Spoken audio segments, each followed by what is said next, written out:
Hello students, तो RRB ALP exam का जो 21 नवंबर का शिफ्ट 1 था वो हम लोगों ने मॉर्निंग में या आफ्टरनून में अपलोड कर दिया था। ठीक है, वहाँ पे थोड़ा सा प्रॉब्लम ये हुई थी, एक वीडियो को 2 पार्ट्स में मैंने अपलोड किया हुआ है क्योंकि क्वेश्चंस कुछ मिस हो गए थे। ठीक है, तो उसका कंबाइंड वीडियो मैंने अपलोड कर दिया है, आप वहाँ से चेकआउट कर सकते हो। ठीक है, then Telegram and WhatsApp channel की लिंक डिस्क्रिप्शन बॉक्स में ऐड है, वहाँ से आप अपने क्वेश्चंस कलेक्ट कर सकते हो, जीएस के जितने भी हैं। ठीक है, चलो देखो, शिफ्ट 2 की बात करें तो जितने क्वेश्चन मैक्सिमम मिल सकते थे, वीडियो लेट डाल रही हूँ क्योंकि मैक्सिमम क्वेश्चंस हम लोगों को कलेक्ट करने थे। हमारे पास जो क्वेश्चंस थे वो थे 2015 में हमारे नीति आयोग की थीम आपसे पूछी गई थी। तो जो 2015 की थीम है वो थी हमारा अधिकतम शासन और न्यूनतम सरकार। ये हमको ऑप्शन में मिला हुआ था। ठीक है, डिटो यही ऑप्शन में आया था, 2015 के अकॉर्डिंग पूछी गई थी उस टाइम की थीम। थोड़ा सा करंट अफेयर थोड़ा सा पुराना आ रहा है बट कोई इशू नहीं है। 2024 में टोटल नंबर ऑफ प्लेयर पूछे गए थे जिनको अर्जुन पुरस्कार से सम्मानित किया गया था। तो टोटल 26 प्लेयर हमें मिले थे जो 2024 में, 2-3 महीने पहले की बात है। अगर आपने करंट अफेयर रिवाइज किया होगा तो आपको मिल जाएगा। चेतराम चौधरी को 2024 में कौन सा पुरस्कार दिया गया था? पद्म श्री। एलपी में खास बात ये कि करंट अफेयर जो आ रही है वो आपको 2024 की ज़्यादा मिल रही है। ठीक है, तो ये आपको एसएससी से प्रॉफिट देने वाली बात है। एसएससी में करंट अफेयर बहुत ज़्यादा पुरानी आई थी, जो बच्चों के लिए बहुत ही प्रॉब्लम वाली चीज़ हो गई थी, बहुत ही प्रॉब्लमेटिक हो गए थे चीज़ें। पर यहाँ पे आपको करंट अफेयर थोड़ा सा तुरंत का फ्रेश मिल रहा है, तो अच्छी चीज़ है। 2024 का ज़्यादा क्वेश्चन मिल रहा है और रेशियो भी अच्छा खासा आ रहा है, लगभग 8 से 10 क्वेश्चन आपका करंट अफेयर का आ रहा है। नारकोटिक्स कंट्रोल ब्यूरो यानी एनसीबी का नया महानिदेशक किसे नियुक्त किया गया था? आपसे पूछा गया था। आपको ऑप्शन में अनुराग गर्ग मिला होगा, आपने मार्क किया होगा, आई होप तो सही रहा होगा। 1968 में जिन्हें पद्मश्री मिला था उन्हें 2024 में पद्म विभूषण पुरस्कार दोबारा मिला था, उनका नाम क्या है? देखो, बात ये पुरानी ही थी पर उनको दोबारा से 2024 में पद्म विभूषण मिला। आई मस्ट रिकमेंड कि 2024 की ईयर बुक आप ज़रूर से ज़रूर पढ़ लो क्योंकि हमारा करंट अफेयर 2024 का ज़्यादा आ रहा है। ठीक है, अगर रिवाइज कर सकते हैं तो या तो आप प्रतियोगिता दर्पण पढ़ सकते हैं, ये अच्छी बुक आती है, मंथली आती है आपको, मैं ये सजेस्ट करूँगी। धनकर की भी आती है बट पीटी सबसे बेस्ट है अभी तक करंट अफेयर में जो भी है। ठीक है, शक्ति का सूत्र आपसे पूछा गया था, डायरेक्ट फॉर्मूला पूछा गया था, power is equal to work upon time यानी कि कार्य बटे समय। ठीक है, चलो दर्पण के वक्रता केंद्र पर रखी हुई वस्तु का आवर्धक आपसे पूछा था और आपको ऑप्शन में काफी कुछ दिया था, तो m इक्वल टू -1 हमारा यहाँ पे आंसर हो जा रहा था। नेक्स्ट क्वेश्चन आपसे बना था, जब चलती हुई बस का चालक अचानक से ब्रेक लगाता है तो उसमें बैठे यात्री आगे की ओर गिर जाते हैं। ठीक है, थोड़ा सा टाइपिंग मिस्टेक हो जाएगी, इसके लिए सॉरी। ठीक है, तो इसको किस तरह से समझा जा सकता है? तो ये न्यूटन का प्रथम नियम था। ठीक है, उसमें ये चीज़ बताई गई थी। एल्केन का सामान्य सूत्र, कुछ बच्चे बोले एल्केन था, कुछ बोले थे एल्काइन था, पर मैं आपको तीनों ही बता देती हूँ। हमारे 3 टाइप थे, एल्केन, एल्कीन, इसके अलावा हमारा एक और लास्ट एल्काइन। ठीक है,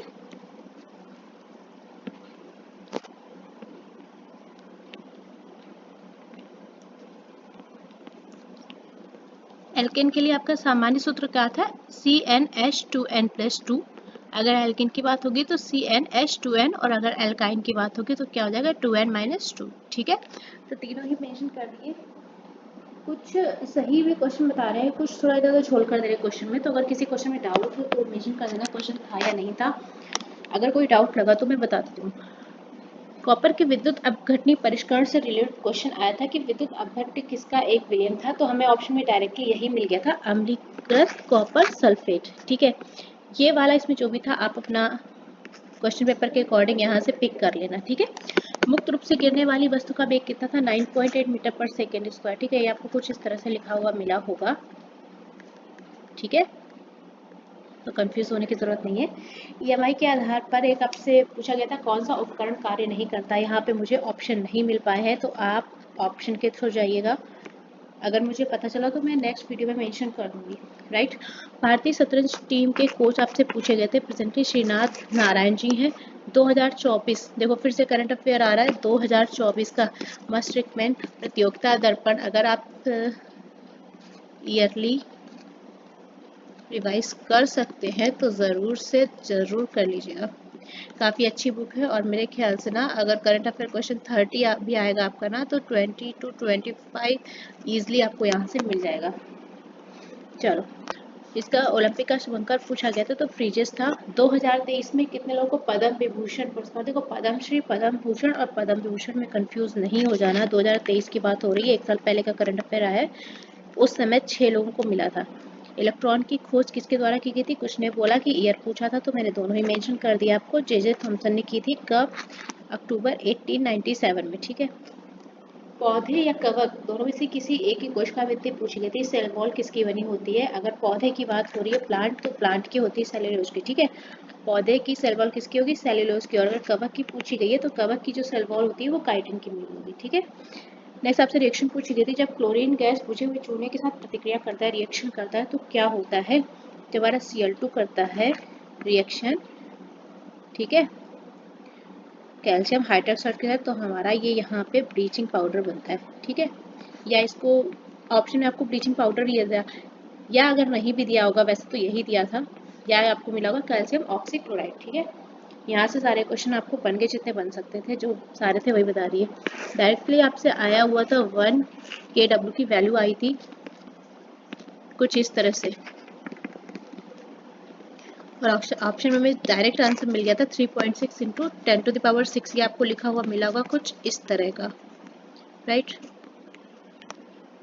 फूल के अंदर का मादा भाग क्या कहलाता है? यहाँ पे ये थोड़ा सा कंफ्यूजन है पिस्टल, यहाँ पे इस क्वेश्चन का थोड़ा सा कंफ्यूजन है कि कुछ ने बोला ये नहीं आया था, आपका ये वाला क्वेश्चन था प्लांट्स की सेल वॉल से रिलेटेड। एक आपसे न्यूमेरिकल बना था कि R ओम प्रतिरोध के n समान प्रतिरोधों को समांतर क्रम में जोड़ने पर कुल प्रतिरोध का मान क्या होगा? इस तरह का कुछ क्वेश्चन आया था। और यहाँ पे मुझे लगता है आपको नंबर ऑफ रेजिस्टेंस दिया गया था 10। ठीक है। तो ये थोड़ा सा डाउटफुल क्वेश्चन है, पर मैं इसको आपको बता दूँ कंफर्म करके। संघाई महोत्सव से रिलेटेड एक क्वेश्चन आया था कि ये त्यौहार कहाँ पर ऑब्जर्व किया जाता है? तो मणिपुर में मनाया जाने वाला ये त्यौहार था। CGL में आया हुआ था 2024 में ही सितंबर में। ठीक है, अगर याद हो, क्योंकि मैंने ये बताया था एनालिसिस हुई थी तब ये क्वेश्चन ये रिपीट हुआ है। एक क्वेश्चन आपसे करंट अफेयर का बना था, ई कॉमर्स प्लेटफॉर्म eBay से रिलेटेड आया था, किस बैंक के साथ एक समझौते पर साइन किया है? तो करंट अफेयर का मैं यहाँ पे स्किप कर रही हूँ, यहाँ पे ऑप्शन बेस्ड आप जाइएगा। अगर किसी ने एग्जाम दिया है और कोई ऐसा वीडियो देख रहा है तो आप अपने ऑप्शन मुझे कमेंट कर दीजिएगा। ठीक है। प्रथम लोकसभा के अध्यक्ष आपसे पूछे थे, तो GV मावलकर जी हमारे प्रथम लोकसभा के अध्यक्ष थे। एक क्वेश्चन आपसे आया था, कौन सी युक्ति विद्युत धारा के चुंबकीय प्रभाव पर निर्भर नहीं है? ऑप्शन में बल्ब था या कोई और ऑप्शन था, ये आप मुझे बताएंगे। यहाँ पे मुझे थोड़ा ऑप्शन में डाउट है, पर क्वेश्चन डिटो यही था। ऑप्शंस आपको क्या मिले थे वो आप अगर बता सकते हैं तो बहुत अच्छी बात है। कोयले की सबसे खराब किस्म पूछी गई थी, तो पीट हो जाता है, क्योंकि इसमें कार्बन का जो परसेंटेज होता है वो सबसे कम होता है, 45 to 50% कार्बन का रहता है। और अगर बेस्ट की बात होती तो एंथ्रासाइट में। ठीक है।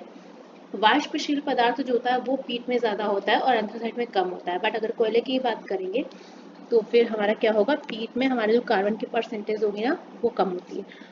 अवतल दर्पण के प्रतिबिंब की मुख्य विशेषता पूछी गई थी, मॉर्निंग में उत्तल लेंस का आया था, अभी अवतल, तो ये दोनों तो आपको रेडी ही करने हैं। ठीक है। अगर इसके प्रतिबिंब की बात करोगे तो ये हमारा वास्तविक और आभासी दोनों तरह का बनेगा। ठीक है। एक क्वेश्चन आपसे आया था, आपको बैलेंस करनी थी रिएक्शन। ठीक है।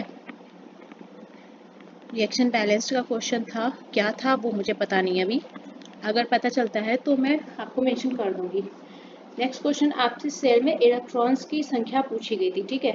अब ये मुझे डाउट है यहाँ पे कि K की पूछी गई थी, पर जिसकी पूछी गई थी मैं आपको सारा ही यहाँ पे बता दे रही हूँ। ठीक है। इसका सोल्यूशन आप इस जगह देख लीजिएगा।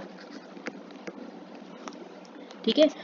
हमारे पास K, L, M, N 4 cell थे। ठीक है। उसके लिए N की वैल्यूज क्या हम लोग को दी होती थी, 1, 2, M में 3 और N में 4, राइट। नंबर ऑफ इलेक्ट्रॉन्स कैसे निकालते थे, शॉर्ट फॉर्म में लिख दे रही हूँ। ठीक है। 2n²। ठीक है। तो K के लिए हमारे इलेक्ट्रॉन्स कितने हो जाएंगे, 2, क्योंकि हम लोग वैल्यू पुटअप करेंगे ना, 2 × 1² = 2। देन L के लिए कितना हो जाएगा, 8, M के लिए 18 एंड 4 के लिए 32। ठीक है। तो अगर आपसे K के लिए पूछी गई थी ना, तो K के लिए हो जाएगी आपके इलेक्ट्रॉन्स की संख्या 2, L के लिए हो जाएगी 8, m के लिए हो जाएगी 18 एंड फाइनली n के लिए कितनी हो जाएगी 32। ठीक है, तो अपना आंसर यहाँ से आप पिकअप कर सकते हैं। मैंने आपको चारों ही ऑप्शन करवा दिए। नेक्स्ट एक जो ये क्वेश्चन था, अगर यहाँ पे इसकी वैल्यू 10 थी तो जो हमारा इसका फॉर्मूला था वो क्या था, स्मॉल r अपॉन n। ठीक है, तो यहाँ से क्या हो जाएगा बाई 10 ओम। ठीक है, तो ये हो जाएगा। अब आप मुझे इस क्वेश्चन के बारे में थोड़ा सा कंफर्मेशन देना, अगर कोई बताना चाहे, गलत मत बता देना, आधे फर्जी वाले क्वेश्चन भेजते हैं ज़बरदस्ती के। तो ये वाला अगर क्वेश्चन क्लियर हो तो बताना। आपको शायद आंसर में यही दिया था r/10 ओम। ठीक है, एक इसका कंफर्म करके बताना और एक इस क्वेश्चन का, क्वेश्चन नंबर 20 का। बाकी के क्वेश्चन क्लियर है, बाकी सारे क्वेश्चन सही हैं, जितने बस इन दोनों क्वेश्चन में डाउट था 20 एंड 21 में यहाँ पे n की वैल्यू आपको 10 ही दी गई थी या नहीं। ठीक है, बाकी सारा हम लोग को क्लियर, जो भी क्वेश्चन आंसर थे सब इसी में थे। करंट अफेयर के क्वेश्चन मैं नहीं करवाती हूँ, इसलिए मैं उनको इसके पास देती हूँ, आप अपने हिसाब से ऑप्शन सेलेक्ट कर लीजिएगा। ठीक है, चलिए, तो यहाँ पे हमारा शिफ्ट 2 फिनिश होता है। शिफ्ट 3 का वीडियो मैं कल डालूंगी, आज अपलोड नहीं कर रही हूँ क्योंकि मुझे सारे के सारे क्वेश्चन अभी नहीं मिल पाए, तो मैं कल मॉर्निंग में अपलोड कर दूँगी। ठीक है, तो आप वहाँ से चेकआउट कर लीजिएगा। तब तक के लिए साथ में बने रहिएगा। Thank you.